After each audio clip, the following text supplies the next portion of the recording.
Welcome to this week's Dirt Shed Show with me, Neil Donoghue. And me, Martin Ashton. Neil, how are you? I'm doing all right, Mark. I'm a bit wet, still wet from riding my bike into the dirt shed, but how's things with you? It's all good here, man. I'm enjoying it, and I'm looking forward to chatting to you and asking you about mullets. Mullets? I'm confused, man. But before we get into the mullets, shall we just have a quick look at this week's news? Yes. Yes, to the news, and we have two brand new World Marathon champions because that has just taken place, and Hector Leon and Ramona Forcini are your brand new world champs. Congratulations to those guys. Hector beat out Thiago Ferreira and Martin Stosek, but both those guys were 2 minutes back from Hector, so it's a fantastic win for him, a commanding performance. In the women's, Ramona Forcini and Maya Wawzioska went down to a sprint finish, Ramona taking the title. But can you imagine that? A sprint finish after over 3 hours of racing in a marathon. Incredible. Ariana Luti was in third place, but congratulations to Hector and Ramona, brand new World Marathon champions. Next up, unfortunately, this isn't a rumour either. This is actually true. Tracy Hanna, current World Cup downhill champion, is not going to be racing the World Cup Series in 2021. Yet she has announced that she just doesn't feel she's got the edge for that level of racing, and her experience means she knows exactly what you need to do. She's had many injuries, many tough days out on the bikes, but many fantastic ones. She said she wishes she could have pulled off a World Championships win too, and she really feels that her run in the Cairns World Championship really was her chance to do that. But unfortunately it didn't come together because she had that crash right near the finish line. But she said she felt the rainbow that day, and that's what she's going to have to settle with, which I think that's all fair to say. We'd agree with that. But congratulations to an incredible career to Tracy Hanna. Looking forward to seeing what she does next on the bike, but we won't be seeing her racing World Cups. There we are. Now, check this out from Trash Free Trails. We love these guys, and they've created this fantastic bingo card that you can now download off of their website. And the idea is that you can record the types of litter you're picking up and the quantities of that litter. And then for their autumn litter watch, you can report back on their website what those litter items were and those quantities. And then those guys will then go back to the industries where these products are being created, and they will tell them that we're finding them on their trails, and they're going to try and get them to do something about it. Fantastic. Trash Free Trails is something we can all help with. Let's get involved with that. Now, what about this in the GMBN shop? It's fantastic technical t-shirt. I've mentioned these before, but this is the first time I've had the t-shirt on. It's super comfortable. It's a more relaxed fit, but it's got the technical advantages of a performance race top. It's got this really cool moisture wicking fabric, which means when you get up a sweat on the trails, you're gonna be much more comfortable in this top. It's gonna be performance, but it's also gonna have that comfy fit of a t-shirt and the casual look. Head over to the GMBN shop to get involved with that. Lastly on the news, check this out from Alec Eklo. This guy is over in Sweden. He's just been picked up by Banshee Bikes on a bit of flow from them, and you can see why. He's been mastering the fakie landing. Here he is, flare to fakie, and a 540 to fakie. That is absolutely incredible. Rumour is he's done a 900 to fakie. So watch this space. I can't wait to see that if it comes out very soon. I think it might be. There we go. That's the news. Back to you guys with the show. Excellent news this week. Mart, check this out. I've got something to show you. This book is called Shred Till Bed. I'm going to open this out. This is a kid's book all about phonics and spelling, something that I'm learning about at the moment, actually. And it's all about mountain bikes. So obviously you've got a bear doing a wheelie on the front. Can you see that? Yeah, I love that. Hedgehog. What's hedgehog doing? A hug, obviously. So, for hedgehog. Giraffe. Yeah. It's great. I've been using this book at home with my little one. Good. Talking about shredding bikes with all sorts of animals. So this comes from Kids Ride Shotgun, same people who make that really cool bike seat. So if you've got a little one and you're into riding bikes, this could be just the ticket to learn and have fun at the same time. Plus you get some pretty sweet stickers in there as well. That is so cool, man, because there's nothing better than talking about what makes you happy with your kids and getting them stoked on it. Yes. And those shotgun guys, right? They've got to be responsible for a big shift in how kids are learning about bikes, man, because they've got that amazing product where you're just sat on the top tube and you're riding with dad or mum. And now they've got you talking about bikes at bedtime too. And if it means I have to read Zog one less time, then I'm up for it. Oh, incredible. Very cool. Very cool. Right, Mark, what's your problem with my mullet? Well, I don't know if it's really a problem I've got with mullet bikes, right, dude? I'm more like, can you just tell me why mullet bikes? Because there's always been a wheel size debate, hasn't there? We've always been talking ever since we started mountain biking about wheel size. I thought we'd finished talking about it. I thought that had been done and dusted until now. Well, that's kind of what I think. Like, so what's with mixing it all up? Well, go for it. let's AKA mixed wheel bikes. That's what a lot of manufacturers call them, and it's a 29 up front, 27.5 in the rear. Motocross bikes, well, actually most motorbikes run a similar setup, although they run a bigger tyre, don't they? A bigger, chunkier, deeper tyre on the back. But it's good point. It's not unheard of in the two-wheeled world. Even goes back to 2008, I think. Gary Fisher did I think it was called the 69er, where they had a 29 up front and a 26 in the back, because then there weren't even 27.5 or 650B or whatever you want to call them. Got ya. The downhillers seem to have really taken to it. Basically, I like this actually because 29ers are great. They're really fast. They suit most types of bikes, to be honest, even though people were dubious to begin with. They're really fast. They roll over things great, so great for racing. But especially downhill, where riders are to the back of the bike a bit more and they're soaking up big bumps, there wasn't always enough room for riders to move, and they're basically dragging their arse in the back tyre. And something that I do a little bit. You do get used to it, but with a smaller wheel, you've got more room to move back. So, I mean, I think for me, these bikes work, or they make more sense when you're doing aggressive riding where you want space at the back of the bike. And I'm thinking maybe we see some manufacturers now have the sort of wheel size fit.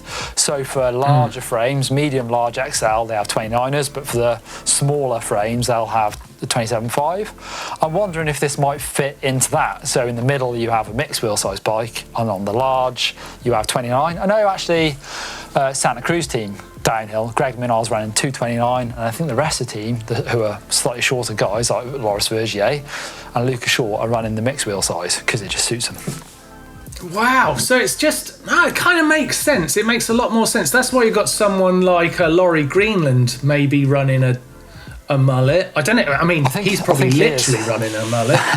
But I think he might choose a mullet over a 29er because he's like a slightly smaller dude. I mean, he's 5'8", something like that. So maybe being on a and we're seeing 29 is not possible. E-bikes as well. Actually, we're seeing it quite a lot with e-bikes, just because they again run in a chunky tyre on the back quite often to get the traction. I rode the Canyon Sender when I raced Tiny Seagrave the other week. That was a mixed wheel size bike. I actually loved it on that bike. It was great.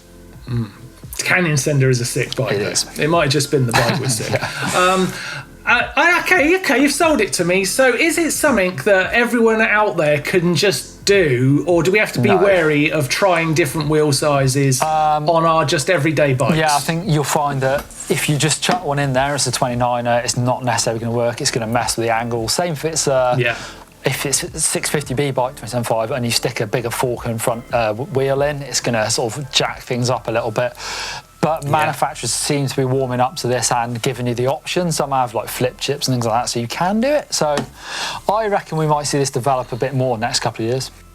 Yeah, no, cool. I like it. So it's something you've got to be careful about if you're trying to retrofit. Yeah. But from the point of purchase, if someone's offering you up a 29er mullet, then it might be a good idea, because it could have been. Yeah, it could be cool. Like it. All right, I'm not going to throw that idea in the bin, but Neil, we are going to head over to the bike bin now, because we've got a fantastic bike bin this week. It's one of those things that, oh man, I would hate it if this happened to me. I'm looking at it. Look at this bike. it is destroyed that right must now. have made a noise when it did that. It must have gone like, gonk. Man, the front wheel is literally behind the top tube, right? Okay, now, so I want to be very clear on the bike bin, everyone, okay? We are not blaming manufacturers. We are not looking at warranty issues. These are just tragic things that just could not be avoided. Bikes do break now and again because sometimes the forces that they go through just aren't defendable, okay? And this is definitely one of those situations. So Ija has sent this in. I think I'm saying that right. Ija has sent this in from New Zealand. This was a hire bike, Neil. I think that's possibly better than it being your own bike, but you'd have some explaining to do, wouldn't you? You've still got to hand it back at the end of the day, man. You've still got to hand it back. Yeah, so he was out on a hired bike, went over the bars on a second lap of his runs down the hill, and he cased the 30-foot gap to over the bars. Yeah. Oh man, that is so bad. So he's cased it big time. Although a case to me would suggest that he'd opened it up. Well, I think sometimes things are worse than a case when your front wheel doesn't make it. I think you call it something else. It's not a case. Yeah, not a case. It's a it nosedive in. But man, that is quite the damage. That's definitely going in the bike bin. Congratulations, Alja. I like that. It's very good. Thank you for sending it in.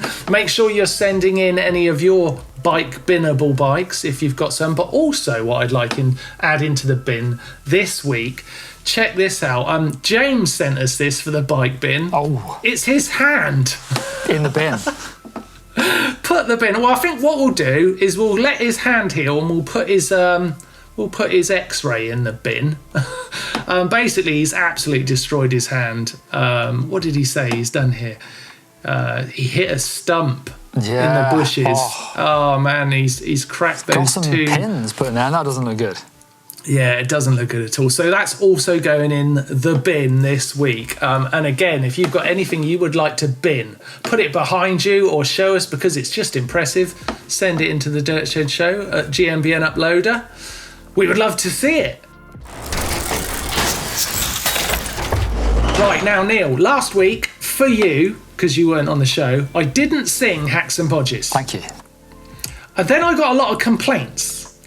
Hi, Melly. Okay, so I'm over 5. Oh. I'm conflicted at this point in the show whether to sing or not. I know you don't like it. Actually, I know some people do. I don't mind you singing. That's not a problem. That's not my That's my not problem. a problem. Okay, so for everyone who's with me, 3, 2, 1. Hacks and bodges! Hacks and bodges! Hacks and bodges! I love doing this. And I can't see Neil at this moment, but I can almost sense him. I can sense him, yeah. Loving it. Right, there we are. We've sung the Hacks and Bodges song. Let's look at some Hacks and Bodges themselves. Oh, look at Neil, this. Start us off. This is Paul. He's got a Lapierre Zesty 427 in Coventry. A little hack for anyone that's dropper is too long like mine. Oh, it's genius. Is it? So It's genius. He's used a 10-pound trace wire. That must be fishing kit. It just holds it at the height he likes. That's brilliant. Such a bodge. Such a That's bodge. ace. That is Because ace. when that's just going to be dangling there, when you push the post in, it's just going to, you have this wire dangling around your bike. Yeah, you're right. When it's not up at height, it's not pretty. You're right. That's a good point. It works, but I don't think that's a permanent solution. In my book, Bodge. definitely. Big bodge. Right, okay, next up we've got Christian. Oh, this is a simple one. He's on his Ibis Ritmo over in Germany. He says when he's out riding, he often forgets to use the lockout option on his shocks. Yep. So he's basically stuck a great big sticker on his handlebars saying, open the lockout, just so you can use your suspension. Yeah, I've done that so many times. So often that I hardly ever use my lockout anymore because I'm too scared about forgetting to turn it off. What I want to talk about in this picture is check out looks like an old retro bike by the front wheel. Look at the pedals on there. What are they called? Shark bites or something like that, those pedals. Bear traps. But yeah. Bear traps? I'm sure they were like shark bite or something. They look shark bite. proper But yeah, cool. something like that. Yeah, Amazing. I do. I definitely had a set of those. And look how deep they look. Old pedals look so deep now. Don't they? Yeah. Because we're so used to these beautifully machined, thin bits of billet aluminium. Oh, Great spoiled. at walloping on the shins, those ones. Absolutely. Well done, Thomas. Right, next up we've got. Oh, look, Matthew's done a bit of a. Look at that. What would we call this? Like, almost like Jackson Pollock. Jackson Pollock-esque design on his frame. It's actually his friend's frame. He's in Santa Cruz, and he's on an early 2000s Norco. He's added some new components to it to bring it up to spec for his mate, including a dropper post and new tyres, looking great, but they thought they'd give it a new frame design at the same time. It's definitely got the Santa Cruz vibes about it. If anyone's ever been to Santa Cruz, it's definitely got those sort of hippie 420, shall we say, vibes about the place. I like it. I think it's nice. It's a hard pick this week. We've got to pick a winner, and we're going to send the best one, I think, a race top this week, a GMBN race top. So who are you going to go with, Neil? I'm going to let you award it. I mean, I love Paul's wire, but I get the feeling you didn't. Did not. Go on, I think decide. Matthew, I like the paint job specifically about a bike. Now it's cool. And someone who's put that much effort into painting something, I think it's got to be worth a GMBN jersey, surely. Gotta be. Love it. Great job, man. Well done, Matthew. Now, make sure you send us your hack or your bodge. We will decide which one it is. It's up to us, but you might win something if you get it right. And bodges can win tops. Nice. So don't forget to send your bodges too, because sometimes they're so bad, they're good. Exactly. Exactly. Right, time for this week's Caption contest, which last week was actually a what happened next. Now, Neil, I'm going to give you the same problem I gave Blake last week. Yeah. I'm going to show you this video. What happens after this freeze frame there? What happens after this bunny up? Go on, give a guess. I'm going to say a squirrel runs across and takes out the rider. Oh man, you know what? No one's been close, but that's the closest. Whoa. That's the closest, okay? These are what we've got sent in, and I'm going to give the best version a GMBN mug this week. Chad Carlson, he says he tries again, breaks on the stick, and goes over the bars into the bushes behind. Quite dramatic. That isn't it? Yeah. Bug Boy says hops the log, slips off the pedals, and straight into the top tube to the nuggets. No, that's not it. He gets really excited. This is MTB Warrior. He gets really excited about going over the log. He forgets he's clipped in, stops, and falls on the side, staying clipped in. And then he's put hashtag flat pedal saves lives. That's not correct either. Right, okay, let's play it through. Here you go. Your curiosity will be satiated. Here we are. So he comes over the log, and then his dog comes in and takes it like it's a stick. Oh, good dog. I don't know how actually exciting that was in the end, but there we are. That's what it is. Right, Neil, what do you want to do this week? Actually, we're going to pick a winner for that. We've got to pick a winner. Oh, yeah. I quite like Chad Carlson's. Tries again, breaks on the stick, goes over the bars into the bushes behind. All right. It's outrageous. Chad, you're this week's winner of a GMBN mug. Well done to you, sir.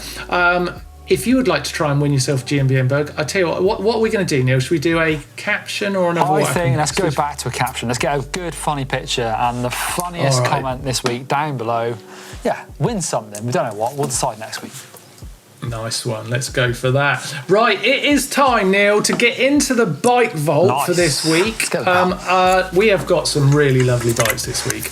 I'm excited to show you these. Yep. Let's do it. First up, we've got Jensen's Kona Operator from 2013. This is in Chicksands in the UK. Great spot. Yeah. Great spot for riding. Saying, bought it as a frame and forks and built up with my dad. Take it to the descent parks as often as I can. Nice. I like it, man. I like it. It's got a real retro vibe to it. The geometry's bonkers. Yeah, it's a cool looking bike, actually. It looks like a fun bike to ride, isn't it? It's so mad. Is it super nice? Is it? I would say nice, but I think it's cool. Look at the big old coil shock. It was massive on it now. I think it is kind of super nice. Well, you said it. I've super niced it. You're going to have to ring the bell, mate. Like the wheels. Super nice. Wheels are good. Super nice to start. Well done, Jensen. Right, next up, we have got Jean's Nuke Proof Mega. That is doing it for me. Where's Lofoten? I've heard of that. Is that the Faroe Isles? I don't know, actually. I'm not Or is it sure. Norway? It might be Norway. Looks spectacular wherever it is. I like the frame with that protection on the top. Oh, and the bottom. It looks cool, doesn't it? It just suits it. And the mudguard to match. Ooh. This is super nice, dude. Is that it's a mega? Is that a 29 a mega? I can't tell. I think it might be. Yeah, it's got to be super nice. Surely, come on. Got it. Bang in. Next up, wow! Oh man, this brings back some memories. This is a Diamondback. Yeah. That is a Diamondback mission. That is from Eugene. And he is in San Antonio, in Texas. And I tell you what, this bike's as blast from the past for me because I used to work with Diamondback a little bit. Yeah. And I remember when they first got these bikes with that little linkage system in there that they were very proud of. Yeah. And I remember at the time it wasn't a bad bike. It was all right, actually. It was all right. It wasn't the best. It was all right. It's 2017 model this. I think the frame looks quite cool actually. Like up by the head tube, that's sort of where the down tube and the top tube come together. I think it looks pretty good actually. Yeah, it was Diamondback's attempt to get in sort of back into the mix a little bit, and they kind of just missed the. You reckon? They missed the trends, got some but it was nice kit on there though. Fox 36 up front, Fox dropper post, some gold bits and bobs. I think it's cool. What do you reckon? I think it's nice. Nice. It's nice. It's a nice bike. It's a nice bike, man. Oh, Martin, look at the next one. Federico in Limone, Piemonte, Italy, Grand Tour with my dad. Fantastic view from this suspended hairpin.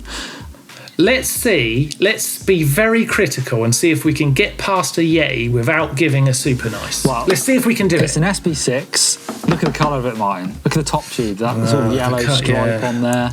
Yellow grips. The tyres look good. You know when you got like that sort of dusty sheen on top of the tyre? It almost looks like a motocross tyre.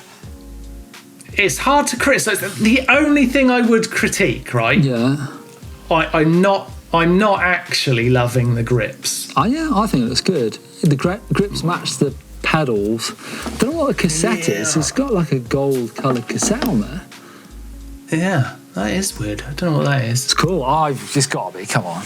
Gotta be. Yeah, it is. I can't do it. It's super nice. Goddamn Yetis. Bloody hell. Right, next up, we've got Steve's Starling Murmur. Starling, this is cool. I believe, are made literally about 10 miles from the Dirt Shed in Bristol. Wow, that is cool. Well, I'm giving it a super nice for sure then. Steel, aren't they? Steel frames, full suspension. Yeah. Looks quite long and slack, doesn't it? Looks good. It does. Geometry looks good, and I do like a steel frame, man. I like a steel frame. I think there's still a lot to be said for a steel mountain bike. Definitely, yeah. Come on. Super nice. Super nice. Mega. Oh, wow. We've got some bikes this week. Next up's Liam's Airdrop Edit V2. Look at that. Look at that stem. I've never seen that stem before. It was cool. I really like that linkage at the back, that kind of wraparound system. It's really cool. Shock on the back and a RockShox lyric, I reckon, up front. It's cool. I like that, man. I like it a lot. Don't see many of them around, airdrops. I think it looks good. No. It's non-drive side, so I don't care. It's difficult to give it a super nice. It's difficult, but we can do it. Super nice. Let's do it. We're being very lenient this week. Right, Thomas has sent us in his Pivot Mac. Yeah, Mac 5.5 with WeAre1 composite carbon wheels. Not heard of them. Ooh. Composite carbon wheels. I've got a friend over in Canada that works a little bit with WeAre1, and I've got a feeling they're a brand from over there, and they're doing quite well over there actually. This is on the Rigor Mortis Trail, wherever that is.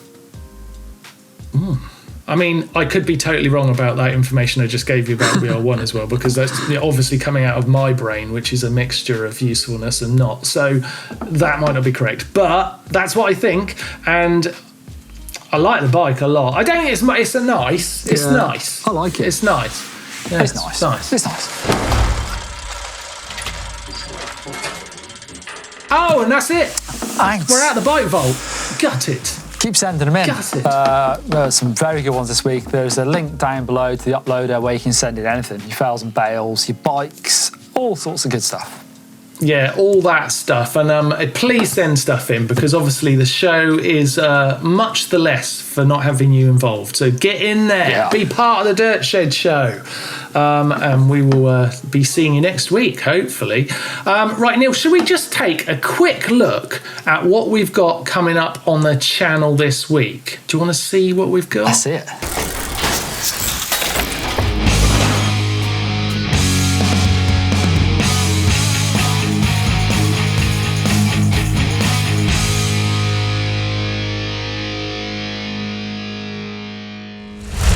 Oh my God, nearly crashes, saves it, looks at the bike and the pads are gone.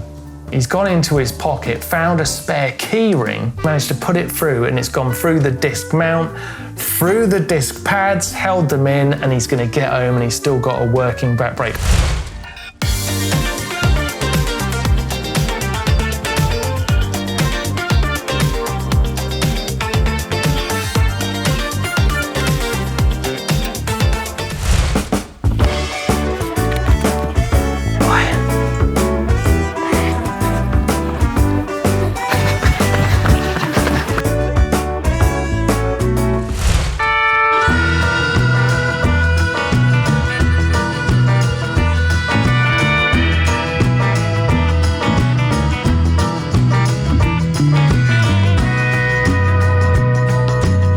Yeah, it's looking like a good week, man. It's looking good. Looking forward to all those videos. Yeah, been busy recently. Blake's been shooting some good stuff as well, so can't wait to see it all. Yeah, absolutely. Now, Neil, thank you very much for joining us on the show. I know you're a busy man. I know you've got lots of videos to make, so it was great to see you again. Thanks, Mark. Let's just head out of the show with a little bit of fails and sends, a bit of your riding that has gone right and some that has gone wrong. But don't forget, before that happens, to make sure you love, like, and share on social platforms, wherever you guys hang out. And, of course, make sure you subscribe to GMBN if you haven't done so already. Right, for now, let's see how you've been riding. Take a look at this.